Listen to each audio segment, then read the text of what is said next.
Astro online Kallakurichi நேயர்களுக்கு அன்பான வணக்கம். எல்லாம் வல்ல பரம்பொருளின் பேரருட் பெருங்கருணைக்கு அநேக கோடி நமஸ்காரங்கள். நாம் நேற்றைய பதிவில் வாஸ்து பூஜை ஒரு வீட்டிற்கு அவசியமா அப்படின்ற தலைப்பில் நாம் ஒரு பதிவு போட்டிருந்தோம். அதுக்கு நிறைய வரவேற்புகள். உங்கள் அனைவருக்கும் உடைய முதற்கண் வணக்கம், நன்றிகள். இன்றைக்கி நாம் என்ன பார்க்க போகிறோம் அப்படின்னா, இந்த நம்ம ஒரு வீடு கட்டுறோம். அந்த வீடு எந்த மனை, அதாவது என்ன மாதிரி மனை, அதுக்கு ஒரு பேர் இருக்குல்ல. இப்போ ஒவ்வொரு சதுர வீடு, செவ்வக வீடு இப்படிலாம் சொல்கிறாங்கல்ல. இது வாத்தியார் வீடு, இது நாடகக்காரர் வீடு, இது ஜோசியக்கார் வீடு, இது போலீஸ்கார் வீடு, இப்படி நம்ம இப்போ பேர் வைக்கிறோம். ஆனால் அந்த காலத்தில் நம்முடைய முன்னோர்கள் ஒரு 8 வகையா ஒரு மனிதன் வாழக்கூடிய வீட்டிற்கு பேர் வச்சிருக்காங்க. அந்த விஷயத்தை தான் நம்ம இன்னைக்கு பார்க்க போகிறோம். தவறாமல் இந்த வீடியோவை பார்த்து உங்களுடைய கருத்துக்களை இங்கே பதியுமாறு அன்போடு கேட்டுக்கொண்டு விஷயத்துக்குள்ளே போகலாம். இதில் ஒரு வீட்டினுடைய நீளத்தையும் அகலத்தையும் நம்ம என்ன பண்ணுறோம், பெருக்கிறோம். பெருக்கி 9ஆல் வகுத்தீங்கன்னா குழி கிடைக்கும். ஒரு வீட்டினுடைய நீளம் இன்ட்டு அகலம், இதை பெருக்கி வரக்கூடிய அந்த கூட்டுத்தொகையை 9ஆல் வகுத்தீங்கன்னா மீதி இல்லாம ஈவு வரும் பார்த்தீங்களா, அதுதான் குழி. உதாரணமா 17க்கு 27 பெருக்குனீங்கன்னா 459 வரும். அது 9ஆல் வகுத்தீங்கன்னா 51 வரும். இப்போ இது கரெக்டான ஒரு குழி அப்படின்னு சொல்லலாம். அதாவது மிச்சம் வராமல் இருக்கிறது தான் நல்ல குழி அப்படின்னு சொல்லுவாங்க. அப்போ 51 குழிக்கு ஒரு உதாரணமாக நான் சொல்கிறது, 17க்கு 27 போட்டு பெருக்குனீங்கன்னா 459 சதுர அடி வரும். அந்த சதுர அடியை 9ஆல் வகுத்தீங்கன்னா 51 குழி வரும். இதுதான் குழி. ஒரு குழி என்பது 9, 3 அடி நீளம், 3 அடி அகலம், 3 அடி உயரம் அப்படின்னு சொல்லுவாங்க. இது 3 3 9, அப்படி 3 3 9 சொல்லுவாங்க. இப்போ ஒரு வீட்டினுடைய மொத்த சதுர அடியை குழி ஆக்குவதற்கு 9ஆல் தான் நீங்கள் வகுக்கணும். வேற வகையில் மதுரை பதம், சிதம்பரம் பதம், தஞ்சை பதம், 3 விதமான பதங்கள் இருக்கு. அது பின்னாடி விரிவாக பார்ப்போம். இன்னைக்கு நாம் என்ன பார்க்க போறோம் அப்படின்னா, எத்தனை வகையான மனைகள் இருக்கிறது, கர்ப்பங்கள் சொல்றக்கூடிய. இப்போ இந்த சோடச மனை பொருத்தம்னு கேள்விப்பட்டிருப்பீங்க. அந்த சோடச மனை பொருத்தம் அப்படின்னு சொல்லக்கூடியதுல சோடசம் அப்படின்னா 16 விதமான பொருத்தங்கள். அந்த 16 விதமான பொருத்தங்கள் முதல் பொருத்தம் கர்ப்பம். அதாவது கர்ப்பம் என்பது அந்த ஒரு வீட்டுடைய நீளம் அகலத்தையும் பெருக்கி 9ஆல் வகுக்கும் போது வரக்கூடிய குழியை 8ஆல் வகுக்கணும். ஏன் அப்படின்னா 8 வகையான மனைகள் இருக்கிறது. எத்தனை மனை இருக்கு? 8 வகையான மனை இருக்குது. அதனால தான் 8ஆல் வகுக்கிறோம். இப்போ உதாரணமா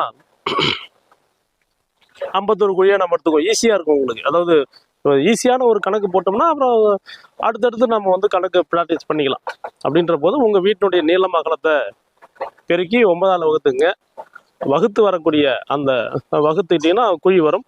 அந்த குழியை 8ஆல் வகுக்கணும். அப்போ உங்க வீடு என்ன மாதிரி மனை அப்படி முதல்ல என்ன மனைன்னு சொல்றோம். முதல் மனை பேர் என்னன்னா கருட மனை அப்படின்னு பேரு. 2வது மனை புறாமனை, 3வது மனை சிம்ம மனை, 4வது மனை நாய் மனை, 5வது மனை பசு மனை, 6வது மனை பார்த்தீங்கன்னா காக்கை மனை, 7வது மனை லட்சுமி மனை அல்லது யானை மனை அப்படின்னு சொல்லுவாங்க, 8வது மனை கழுத மனை. இந்த 8 வகையான மனைகள் இருக்கின்றது. இப்போ 1வது மனை அப்படின்னு பார்க்கும்போது கருட மனை. அது கருடன் பெருமாளுக்கு வாகனமா இருக்கிறதால அந்த மனையை மனிதர்கள் வாழக்கூடிய மனையாக தேர்வு செஞ்சிருக்காங்க நம்முடைய முன்னோர்கள். அடுத்து பார்த்தீங்கன்னா புறாமனை. பறவைகள். நீங்க பறவைகள் கூடு கட்டினா என்ன எப்படி இருக்கணும், பறவை கூடு கட்டும் போது என்ன பண்ணும், புறா எப்படி கூடு கட்டுதுன்னா மழையில் நனைஞ்சிடும். அப்போ அது விலங்குகளுக்கு வாழக்கூடிய அமைப்புள்ள பறந்துக்கிட்டே இருக்கும் இறை தேடுறதுக்கு. அப்போ சம்பாத்தியம் பண்ணுறது, சாப்பிட்றதுக்கே சம்பாரித்து சாப்பிட்றதுக்கே சரியாக இருக்கும் அந்த மாதிரி மனை. அந்த புறாமனை மனிதர்கள் வாழ உகந்த மனை அல்ல. சரிங்களா? அடுத்தது சிம்ம மனை. 3வது மனை என்னது? சிம்ம மனை. சிம்மம் என்பது இந்த ஒரு காட்டுக்கு யாரு ராஜா அப்படின்னா சிங்கம் தான். சிங்கம் தான், யானை இல்லை. அப்ப அந்த சிங்கம் போன்ற அந்த மனைகள் இருக்கக்கூடிய மனிதர்களுக்கு ஒரு உத்வேகத்தையும் பலத்தையும் தரக்கூடிய மனை சிம்ம மனை. இந்த மனை மனிதர்கள் வாழ உகந்தது. ஏன் அப்படின்னா சிம்ம மனை மனிதர் வாழ உகந்ததுன்னா, இந்த சிங்கம் மழையில் நனையாது. அது பாறை இடுக்குகள், குகைகள் இப்படி போய் மழை காலங்களில் தங்கிக்கொள்ளும். அப்போ ரொம்ப ஸ்ட்ராங்கான இடத்துல போய் தங்கிடும், தன்னுடைய பாதுகாப்பாக வச்சுக்கும். அப்போ அந்த சிம்ம மனையை நம்ம வீடு கட்ட உகந்த மனையாக நம்ம எடுத்துக்கலாம். சரிங்களா? அடுத்து 4வது மனையாக நம்ம எடுத்துக்கிறது நாய் மனை. இந்த நாய் எங்கே வீடு கட்ட பார்த்தீங்களா? இல்லை. நாய்க்கும் வேலை இல்லை, நிற்பதற்கும் நேரம் இல்லை. நீங்கள் இந்த பழமொழியை நீங்கள் நாய் பாருங்க, அது ஓடிக்கிட்டே தான் இருக்கும், ஒரு இடத்த உட்காராது, தனக்கு ஒரு வீடு கட்டாது. அப்படி நாய் மனையா உங்கள் மனம் வந்துருச்சுன்னா அந்த கண்டிப்பாக அந்த மனை நீங்கள் வசிக்க முடியாது. நாய் போல லோன்னு அலைய வேண்டிதான். அப்போ நிம்மதியான தூக்கம் இருக்காது, அலைச்சல் தெரிஞ்சிட்டு அதிகமாக இருக்கும். ஓடி ஓடி ஒழிச்சாலும் ஒரு மனம் நிற்காது. இப்போ வீடு கட்டுவதற்கு நாம் வசிப்பதற்கு நாய் மனை சிறப்புடையது அல்ல. அடுத்து 5வது மனை பசுமனை. இந்த பசுக்களுக்கு பார்த்தீங்கன்னா எப்பயுமே தெய்வீக ஆற்றல் உடையது. அதோட கோமியம், அதோடைய சாணம், அந்த பஞ்சகவியம் சொல்லுவாங்க. நெய், தயிர், மோர், இந்த மாதிரி இந்த 5மே அதுக்கு பயன்படும். கோமயம், கோசலம், நெய், பால், தயிர், இந்த 5ம் மாட்டுக்குன்னு கிடைக்குது. இந்த 5ம் பஞ்சகவியங்கள், தோஷங்களை போக்கக்கூடியது அப்படின்னு சொல்லுவாங்க. ஜோதிட இது வைத்திய நூல்ல நெய் தோஷம் போக்கும் அப்படின்னு எதிர்ப்பாங்க. அப்ப இந்த பசுமனையை நாம் தேர்வு செய்தால் சுபிட்சமாக வாழலாம். இந்த பசுவில் தான் அனைத்து தெய்வங்களும் 33 கோடி தேவர்களும் அந்த பசுவில் தான் இருக்கிறாங்க. அப்போ அந்த பசுமனை என்பது மனிதர்கள் வாழ உகந்த மனை அப்படின்னு சொல்லலாம். சரிங்களா? அடுத்து 6வது மனை என்னன்னா காக்கை மனை. இந்த காக்கை மனை பார்த்தீங்கன்னா அதுவும் மரமாக கூடு கட்டும்.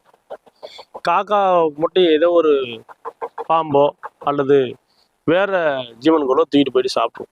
அப்படி தான் சம்பாதிக்கிறத அந்த வேறு ஜீவன்கள் எடுத்துட்டு போய் சாப்பிட்ருவோம். இப்போ தன்னுடைய சம்பாத்தியம் பிறருக்கு தான் போகும். அப்போ அந்த காக்கா எப்படி அலைஞ்சிட்டு இருக்குதோ அது போல அலைஞ்சி சாகணும் அப்படின்றதால காகை மனை, காக்காவுடைய மனை, அந்த 6வது மனை நம்ம மனிதர்களுக்கு கட்டுவதற்காக பரிந்துரை செய்யக்கூடாது. அது உகந்தது அல்ல. அடுத்து 7வது மனை லட்சுமி மனை. லட்சுமின்றது என்னன்னா யானை மனை. அந்த யானை மனைனாலும் லட்சுமி மனைனாலும் ஒன்று தான். அப்போ அந்த மகாலட்சுமியை எங்கே இருக்கிறாங்க அப்படின்னா இந்த யானையின் முன் தலையில் இருப்பாங்க அப்படின்னு சொல்லுவாங்க. அதே விட எல்லா மிருகத்தை விட பலம் வாய்ந்தது யானை. அப்போ அந்த யானை மனை லட்சுமி மனைனா 16 செல்வங்களும் அந்த வீட்டில் வசிக்கிறவங்களுக்கு கிடைக்கும். யானை பலத்தோடு வாழ்வாங்க, பிறருக்கு உதவி செஞ்சு வாழ்வாங்க, தாங்களும் நல்லா இருப்பாங்க. அப்போ 7வது மனையான லட்சுமி மனையை கட்டி வாழலாம். அதே போல் யானை மனைனாலும் லட்சுமி மனைனாலும் ஒன்று தான்.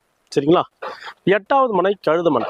இந்த கழுதை எப்படி பொதிச்சம் இருக்குதோ அதே போல் வாழ்நாள் முழுக்க சம்பாரித்து பிறருக்கு தானம் கொடுத்துட்டு போக வேண்டியதான். தான் சம்பாரித்து சாப்பிட முடியாது. அப்போ அந்த கழுத மனையும் மனிதர்கள் வாழ உகந்த மனை அல்ல அப்படின்னு சொல்லி நம்முடைய வாஸ்து சாஸ்திரம் சொல்கிறது. இப்போ எப்படி அந்த மனைகளை கண்டுபிடிப்பது அப்படின்னு சொல்லி ஒரு சுருக்கமாக பார்த்துட்டு நம்ம முடிச்சுக்கலாம். இப்போ உதாரணமாக 51 குழியை 8ஆல் வகுங்களேன். 1 8 8 இருட்டு 16 3 24 4 4 8 32 8 40 6 48 51ல் 48 பேனா மீதி எவ்வளோ இருக்குது? 3. அப்போ ஒரு வீட்டினுடைய சதுர அடியை 9ஆல் வகுக்க 1 வந்தால் கருடமனை, 2 வந்தால் புறாமனை, 3 வந்தால் சிம்மமனை, 4 வந்தால் நாய்மனை, 5 வந்தால் பசுமனை, 6 வந்தால் காக்கை மனை, 7 வந்தால் லட்சுமி மனை அல்லது யானைமனை, 8 வந்தால் கழுதுமனை. அப்போ நம்ம 51 குழிக்கு 8ஆல் வகுத்தோம்னா என்ன வருது? மீதி வருது 3 வருது. அப்போ 51 குழி என்பது சிம்ம மனை என்று கூறப்படுகிறது. இப்போ இது விதி. நீங்க எத்தனை அளவு கொண்டாலும் போட்டுக்கலாம். ஒரு வீட்டினுடைய நீள அகலத்தை பெருக்கி அந்த வீட்டினுடைய மொத்த சதுர அடியை 8ஆல் வகுத்துடணும். அவ்வளோதான், வேற எதுவுமே இல்லை. வகுத்துட்டு நான் அந்த மாதிரி மீதி என்ன வருதோ ஈவ எடுக்கக்கூடாது. மீதி என்ன வருதோ அதான் மனை. குழியாக்குறதுக்கு மீதி வரக்கூடாது. சதுரடியை குழியாக்கி 9ஆல் பார்த்தீங்கன்னா அது மீதி வராமல் இருக்குது ஈவு தான் நம்ம எடுத்துக்கணும். இதில் ஒரு குழியை அந்த குழியை வந்து மனையாக்குறதுக்கு ஈவு எடுத்துக்கூடாது, மீதி எடுத்துக்கணும். இதுதான் இதில் இருக்கிற சூட்சமம். இது இல்லாமல் இந்த அளவுகள், வீட்டுடைய அளவுகள் வந்து வெளிப்புற அளவா உட்புற அளவா அப்படின்னு பார்க்கும்போது ஒரு வீட்டுடைய வெளிப்புற அளவுகள் தான் நம்ம எடுத்துக்கணும். வீட்டுடைய அவுட்டர் டு அவுட்டர் அப்படின்னு சொல்லுவாங்க. இந்த மாதிரி நீளத்தையும் அகலத்தையும் எடுத்துக்கணும். உள்கூடு கணக்கில்லை. புரியுதுங்களா? இது நல்லா மனசில் வச்சுக்கோங்க. இதை பார்க்குற வீடியோ பார்க்குற மேஸ்திரிகளாக இருந்தாலும், கொத்தனாக இருந்தாலும், அல்லது வாச நண்பர்களாக இருந்தாலும், ஜோதிடர்களாக இருந்தாலும் இதை புரிஞ்சுக்கணும். வெளி அளவுகளை தான் நம்ம பறிஞ்சுக்கணும். இன்னும் ஒன்று, வீட்டினுடைய தாழ்வாரத்தை நம்ம கணக்கில் எடுத்துக்கூடாது. நீங்கள் கணக்கில் போட்டுட்டா நல்ல விசேஷம். இப்போ 51 குழியில் வந்து இப்போ வாசக்கால் வைக்கணும். இதுக்கு அந்தாண்ட ஃப்ரண்டில் முன் பக்கத்தில் வந்து ஒரு 10 அடி நீங்கள் 11 அடி ஈர்த்துக்கலாம், தாழ்வாரமாக எடுத்துக்கலாம். அது கணக்கில் வராது. ஆனால் அதையும் கூட குழிக்கு கொண்டு வருவது உங்கள் திறமை வந்தால் நல்லது தான். இதுதான் வந்து 8 வகையான மனையை பற்றி நம்ம இன்னைக்கு சொல்லியிருக்கோம். இதில் ஏதாவது சந்தேகம் இருந்ததுன்னா, இது வந்து நார்மலாக பாரம்பரிய வாஸ்து. நீங்கள் வந்து வேறு குழப்பமே இல்லாமல் நம்மகிட்ட வாஸ்து நீங்கள் வந்து பதிவுகளை பார்த்துக்கலாம். இதில் ஏதாவது சந்தேகம் இருந்தால் எனக்கு கால் பண்ணுங்கள். உங்கள் ஜோதிடர் கள்ளக்குறிச்சி ஏழுமலை. வாழ்க வளமுடன், வாழ்க நலமுடன், வாழ்க வையகம்.